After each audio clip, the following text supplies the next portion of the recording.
Hey folks, welcome back to the Sedgwick Jimmy channel. We're certainly glad to see ya, and today we're continuing our spooktacular October by taking another trip down that dark, twisted trail of folklore and myth to look at more cryptids. That's right, it's Cryptids 2, Acoustic Boogaloo. They may be myth, they may be real, they may be something in between, but cryptids are a fascinating subject, so let's get into it.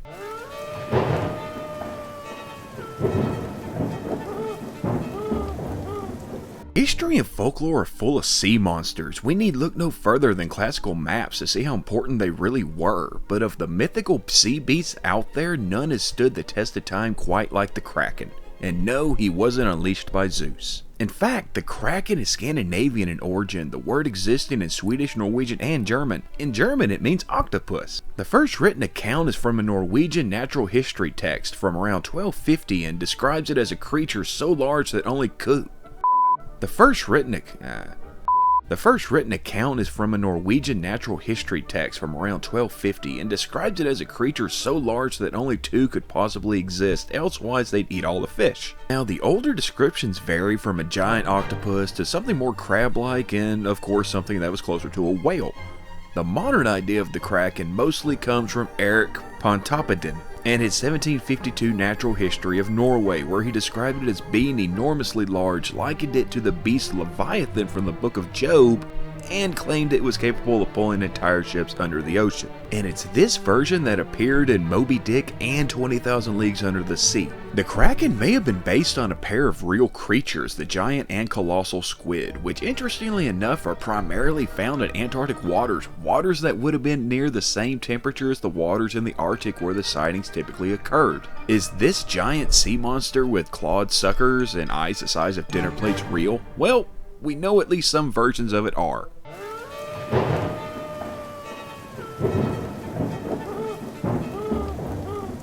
The Chupacabra is pretty interesting and surprisingly new. It first popped up in 1995 in Puerto Rico when a rash of livestock killings broke out with the carcasses said to have been drained of blood from 3 puncture wounds. Now, none of this has been substantiated, seeing as the animals weren't sucked dry and the original description to the creature almost matched perfectly with the alien from the film Species, which also came out in 1995.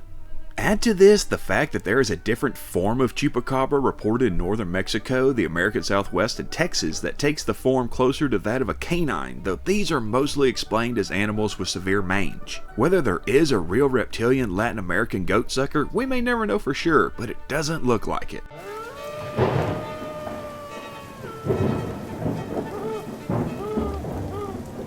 A Dybbuk is different from what most people think. First things first, the word Dybbuk means to cling. It's a possession spirit with malevolent intent, but it is not a demon, instead it's believed to be human. Fun fact, the positive possession spirit is called an Eber. The word Dybbuk wasn't used until the 16th century, the idea before that being that demons were responsible for all malicious possessions.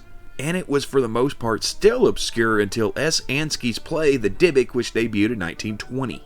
Some believe that if the Dybbuk cannot accomplish what it's trapped here to do, then it must be pulled out trapped within a Dybbuk box. And if you find a Dybbuk box, do us all a favor and don't open it. However, this is again a more modern invention, is most likely complete and utter poppycock. Yeah, I said it.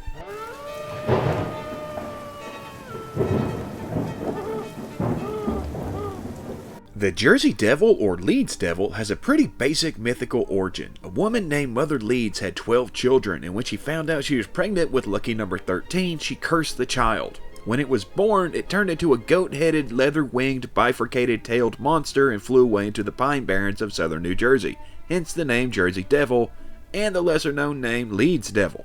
Some stories say Mother Leeds was a witch and the child's real father was the devil. A possible origin for the legend actually has to do with the Leeds family publishing a rival almanac to Ben Franklin's Poor Richard's Almanac, and what can be boiled down to a smear campaign against the Loyalist family, whose crest, it should be added, does contain a wyvern, which is also how the Jersey Devil is sometimes described.